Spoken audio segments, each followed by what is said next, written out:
Hello guys, welcome to the next lecture of economics. तो हमने last class में किया था अपना कंज्यूमर सरप्लस। तो एक बार उसको थोड़ा सा देख लेते हैं। Consumer surplus. तो देखते हैं कंज्यूमर सरप्लस हम बोलते किसको हैं।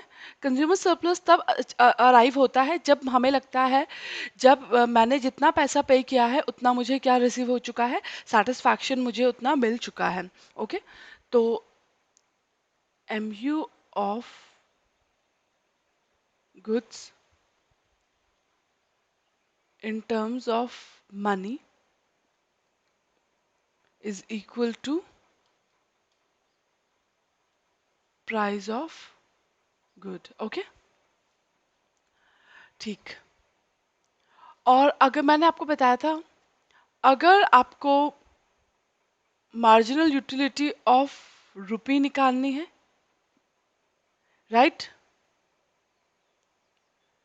तो जिसको हम मार्जिनल यूटिलिटी ऑफ मनी भी बोल सकते हैं, MUM। ठीक है, मार्जिनल यूटिलिटी ऑफ रुपी या marginal utility of money, MUM नाम से हम उसे जान सकते हैं। कैसे निकलेगी वो? मार्जिनल यूटिलिटी ऑफ एक्स, जितना मुझे एक्स से मार्जिनल यूटिलिटी मिली है, upon price of x. Okay,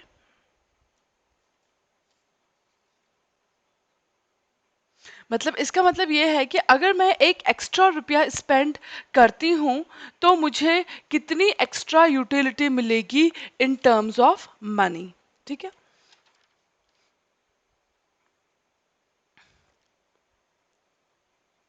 फिर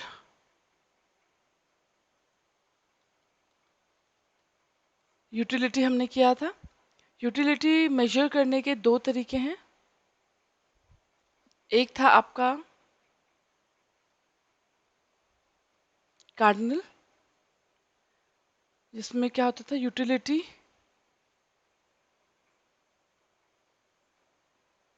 काउंट, विच कार्डिनल का मतलब होता है विच कैन बी काउंटेड।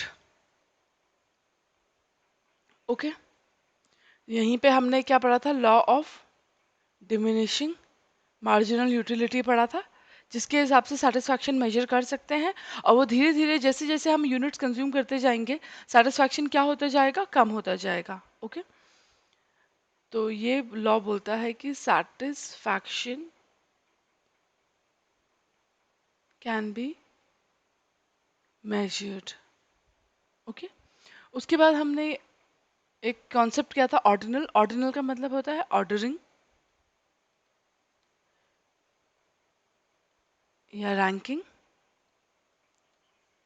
इसके हिसाब से satisfaction cannot be measured, right, but we can give ranking.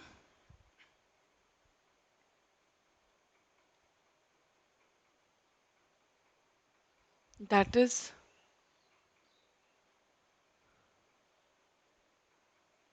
I prefer apple over bananas, ये बोल सकती हूँ मैं।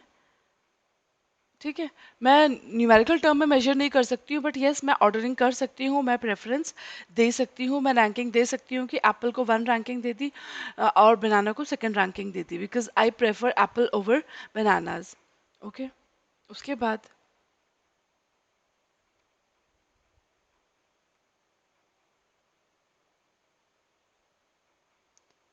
इंडिफरेंस कर्व फटाफट देख लेते हैं। इंडिफरेंस कर्व के हमने कुछ अजम्पशंस पढ़े थे।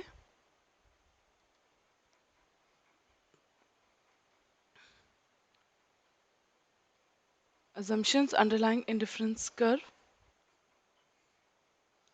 तो क्या क्या थे वो? पहला है consumer is rational. Okay, rational मतलब वो लॉजिकल है, वो समझदार है, he has full information of market, कि कहाँ सस्ता मिलेगा कहाँ महंगा मिलेगा, राइट, और उसकी कोशिश रहती है, समझदार है, तो he tries to achieve, right.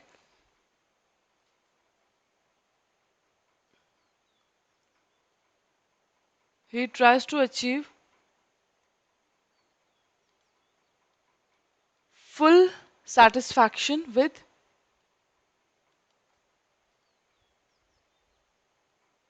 given resources. Okay, तो पहला assumption ये हो गया. अगला assumption था utility is ordinarily expressible. मतलब ordinarily मतलब ऑर्डरिंग करेंगे हम, तो we just give rank और preference. थर्ड ऑप्शन था, सॉरी थर्ड assumptions था consumers choice is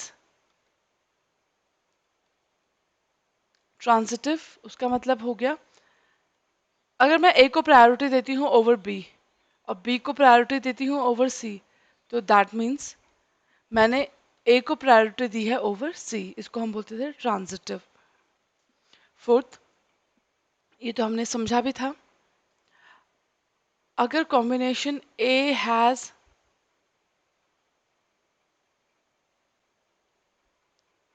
more commodities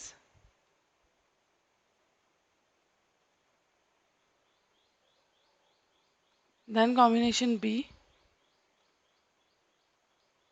then A must be preferred to B. Like combination 1 में एप्पल बनाना, कॉम्बिनेशन 2 में एप्पल बनाना. यहाँ पे 8 एप्पल हैं, 7 बनानाज हैं. यहाँ पे 10 एप्पल्स हैं, 10 बनानाज हैं. कौन सा कॉम्बिनेशन चूज करेंगे? ए वाला. ठीक है, तो question, which combination does consumer choose? rational consumer will opt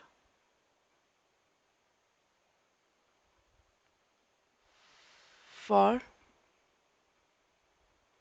combination 1. Okay okay, फिर हमने किया था कि अगर एक होता है, इसको बोलेंगे हम इंडिफरेंस कर्व, राइट. और उसी ग्राफ में अगर आपको बहुत सारे दे दिए जाएं तो कलेक्शन को हम बोलेंगे indifference map.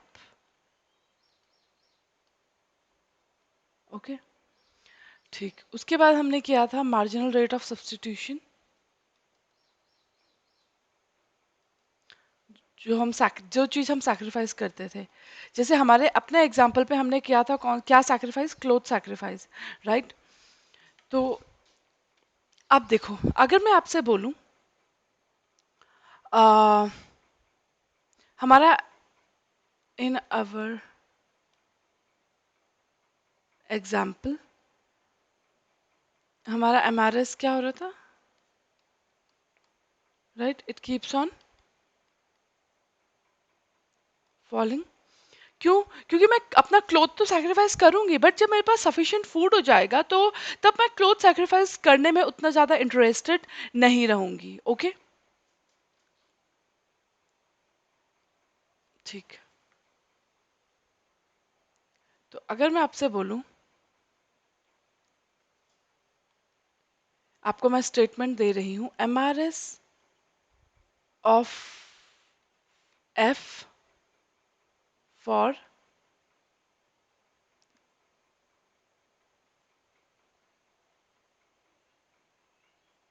Food for cloth, MRS of food for cloth. ठीक है, मतलब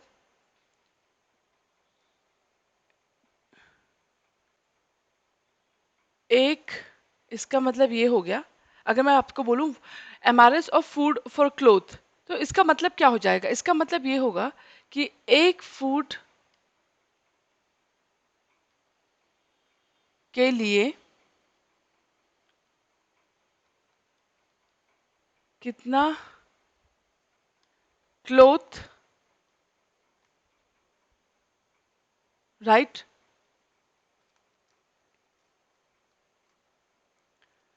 ठीक है, तो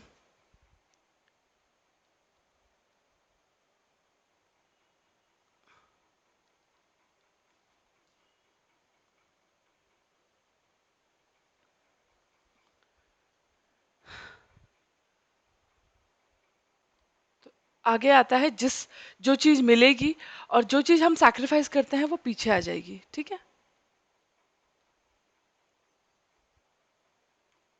तो वन फूड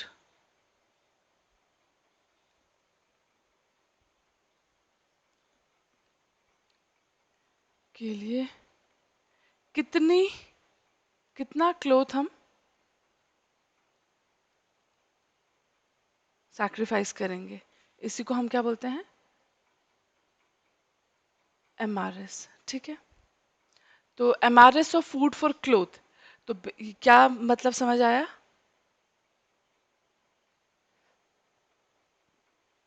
फूड पहले आया ना, तो जो चीज मिलती है वो पहले आता है, तो लिख लो जो मिल रहा है वो पहले आएगा।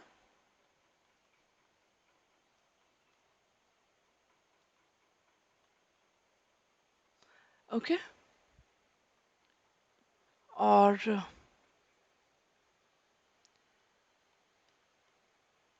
जो सैक्रिफाइस हो रहा है वो बाद में आएगा।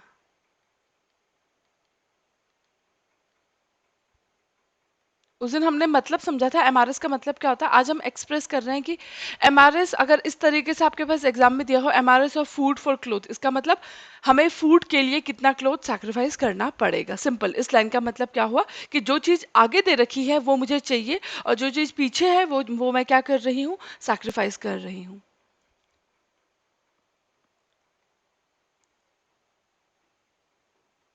ठीक है,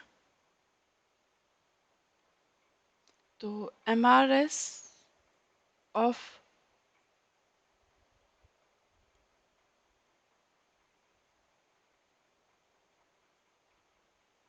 फूड,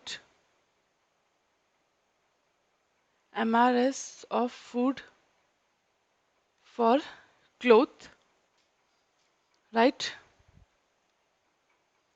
तो M U F upon M U C, ठीक है? ठीक है, MRS of food for cloth क्या आ जाएगा? M U, marginal utility of food upon marginal utility of cloth.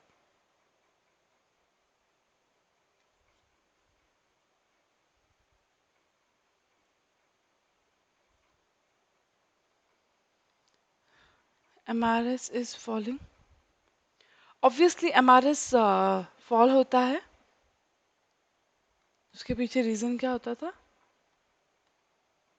Law of diminishing marginal utility. Okay, तो ये तो हमने देख लिया कि पुराना क्या कॉन्सेप्ट था। अब हम आ जाते हैं प्रॉपर्टीज ऑफ इंडिफरेंस कर्व में, इंडिफरेंस कर्व की प्रॉपर्टीज। अब इंडिफरेंस कर्व आपने देखा कैसा था, स्लोप डाउनवर्ड, ठीक है? तो पहली प्रॉपर्टी तो वही हो गई, indifference curve slope downward to the right, right? X axis की तरफ स्लोप होता है, डाउनवर्ड टू द राइट। ऐसा क्यों हो रहा है? क्योंकि अगर मैं एक क्वांटिटी, एक कमोडिटी अगर मैं कम कर रही हूँ तो ऑब्वियसली अगर मुझे इसको बढ़ाना है, अगर मुझे किसको बढ़ाना है, फूड को बढ़ाना है, तो मुझे क्लोथ क्या करना पड़ेगा, सैक्रिफाइस करना पड़ेगा, राइट?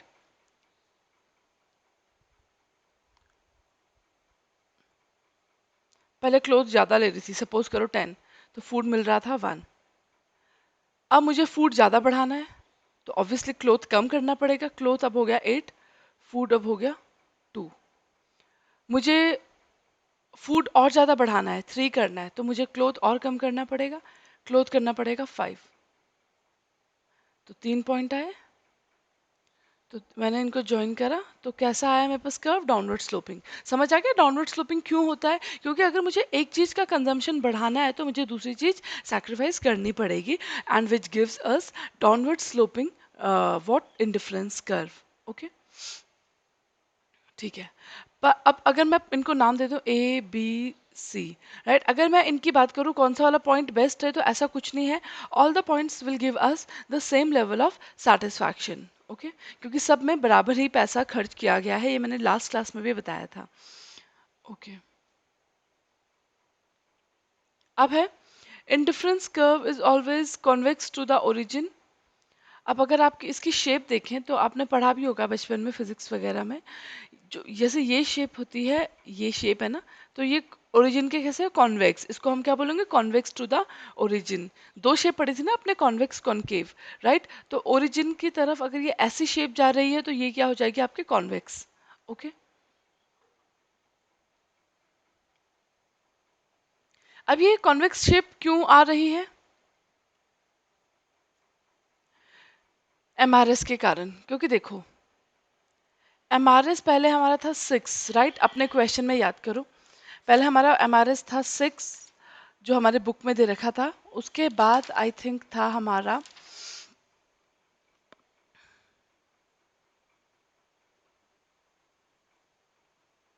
2 1।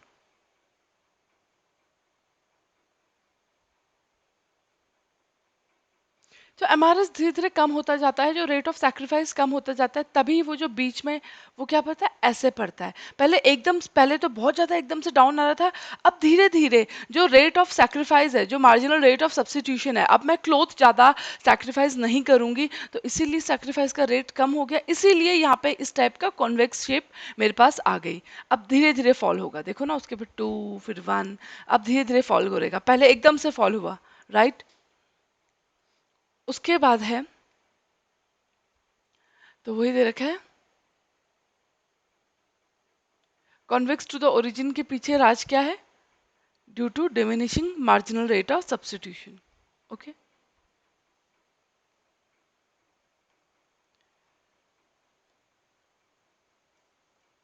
क्योंकि वही लिखा है, because the want for a particular good is सैटिएबल।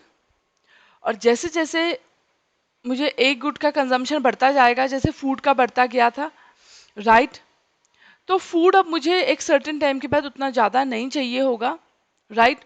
तो इसीलिए I will not sacrifice more cloth now, क्योंकि अब मेरे पास इनफ फूड हो चुका है।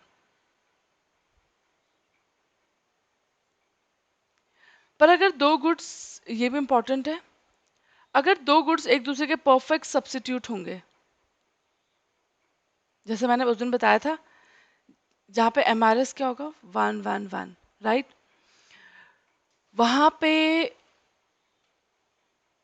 इंडिफरेंस कर्व कैसा होगा, straight line, right. When two, ये इंपॉर्टेंट है, याद कर लेना, ये इंपॉर्टेंट है एग्जाम के लिए, राइट।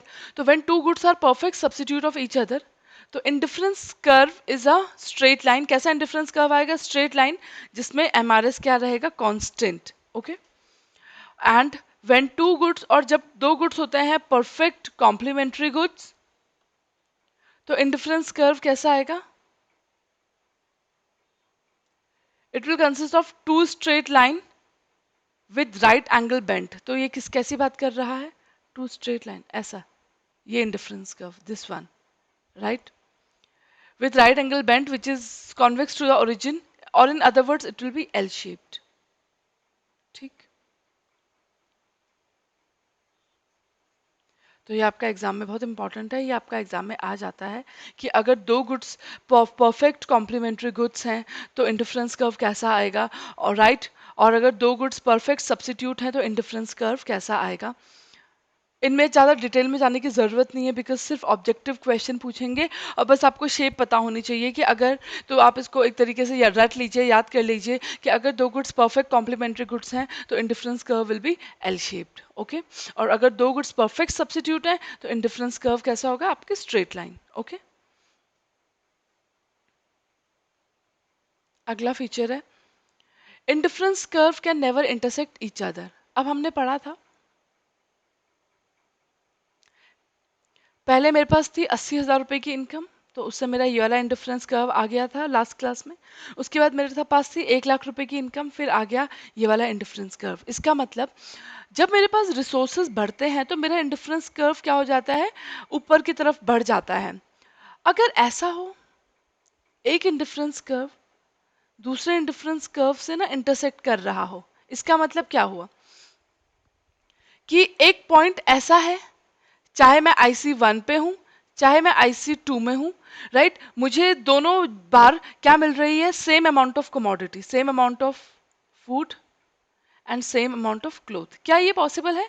ये पॉसिबल ही नहीं है, क्योंकि हायर इंडिफरेंस कर्व मतलब जो ये मेरा IC2 है, हायर इंडिफरेंस कर्व का मतलब क्या होता है, हायर रिसोर्सेस, और हायर रिसोर्सेस का मतलब higher cloth, right, and higher food. तो हायर रिसोर्सेज का मतलब हमेशा ये होगा कि मुझे दोनों चीजें ज्यादा ही मिलेंगी। ऐसा नहीं होगा कि रिसोर्सेज हाई होने के बावजूद भी मुझे उतनी ही चीज मिल रही है जितनी किस में मिल रही थी, IC1 पे मिल रही थी। खुद सोचो ना, ये वाला था 80,000 रुपए की इनकम वाला कर, और ये 1 लाख वाला।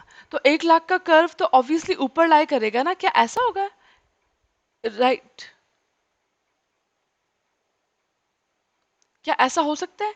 ऐसा होने का मतलब क्या हो गया, IC1 और IC2 एक दूसरे को इंटरसेक्ट कर रहे हैं। इसका मतलब इस पॉइंट पे चाहे 80,000 रुपए की इनकम हो, चाहे 1 लाख रुपए की इनकम हो, I am getting same amount of food and cloth. क्या ये पॉसिबल है? This is not possible, right. इसीलिए कभी भी दो हायर इनकम मतलब हायर इंडिफरेंस कर्व, राइट। तो इसीलिए कभी भी आपके दो इंडिफरेंस कर्व इंटरसेक्ट नहीं करेंगे, क्योंकि इंटरसेक्ट करने का मतलब क्या हो गया, सेम लेवल ऑफ सेटिस्फैक्शन, जबकि ऐसा नहीं होता है। Higher indifference curve always implies higher level of satisfaction.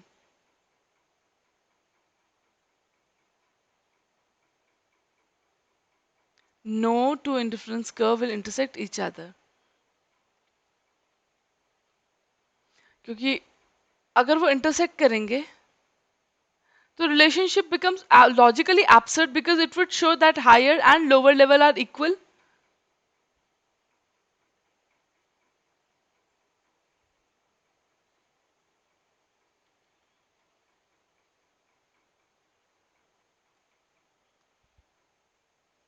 Higher and lower levels are equal, which is not possible. Okay.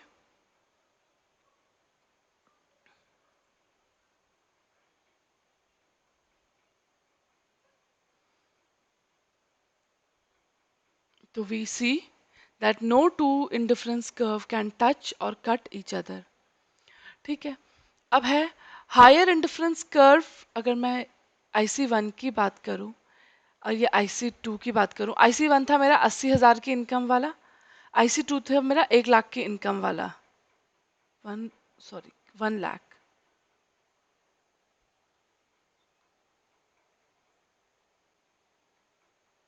तो ऑब्वियसली IC2 ज्यादा प्रेफरेबल था, राइट। तो हायर इंडिफरेंस कर्व का मतलब higher level of satisfaction than the lower indifference curve. Okay, क्योंकि जो IC2 के combination होंगे, इसका मतलब वो ज्यादा कमोडिटीज दे रहे हैं इन कंपैरिजन टू IC1 के कॉम्बिनेशंस। ठीक है, मैंने बताया था जो कॉम्बिनेशन जैसे जैसे इंडिफरेंस कर्व बढ़ता जाएगा तो वाले कॉम्बिनेशंस मुझे ज़्यादा सेटिस्फैक्शन देंगे in comparison to the lower indifference curve. But अगर मैं सिर्फ एक कर्व की बात करूं, A B C, तो अगर मैं एक कर्व की बात करूं तो I will be indifferent among the points A B C, तीनों ही मुझे इक्वल लेवल ऑफ सेटिस्फैक्शन देते हैं। Okay, A B C PQR। अगर मैं बोलूं कि कौन सा बेटर है, A या P, तो आप क्या बोलेंगे? P बेटर है, because it is lying on this combination is lying on higher indifference curve. अगर मैं बोलूं A या C, तो मैं बोलूंगी same, right, same level of satisfaction, because these points are lying on the same indifference curve.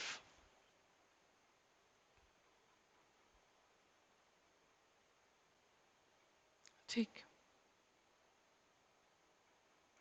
your combinations lying on higher indifference curve contain more of either one or both goods। क्या indifference curve access को touch करेंगे? इस तरफ cloth, इस तरफ food. ठीक है, क्या ऐसे होगा? ऐसे तो मतलब ये हो गया कि क्लोथ हो गया 10 यूनिट्स, और सॉरी, फूड हो गया 10 यूनिट्स और क्लोथ हो गया 0, तभी तो यहाँ ये कर्व एक्सिस को टच करेगा। तो एक्सिस को टच करने का मतलब ये हो गया कि क्लोथ हो गया 0। क्या ऐसा हो सकता है कि क्लोथ 0 है, मेरे पास कपड़ा ही नहीं है, सिर्फ फूड है? ये तो पॉसिबल ही नहीं है ना, मुझे दोनों चीजें चाहिए चाहिए। और अगर ऐसा हो जाए?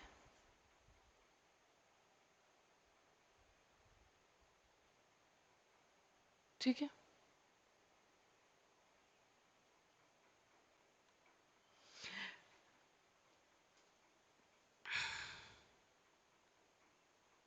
अब इसका मतलब कोई दूसरी चीज 0 हो गई है, राइट? तो ना ही आपका इंडिफरेंस कर्व, ना ही कभी वो वाई एक्सिस टच करेगा, और ना ही कभी वो आपका एक्स एक्सिस टच करेगा। बिकॉज एक्सिस टच करने का मतलब होता है कि एक पर्टिकुलर चीज क्या हो गई है, 0 हो गई है। ओके, सॉरी, यहाँ पे क्लोथ 0 है, यहाँ और वहां पे था फूड 0। ठीक है,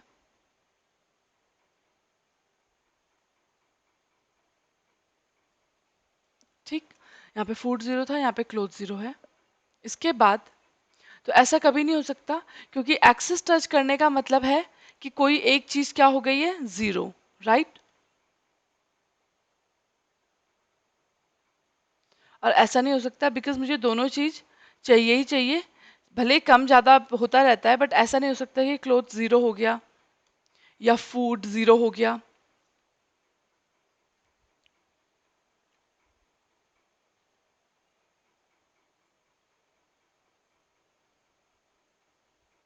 Consumer wants both commodities, although in small or larger quantities.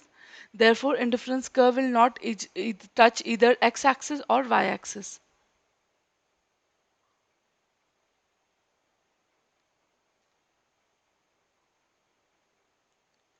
ठीक,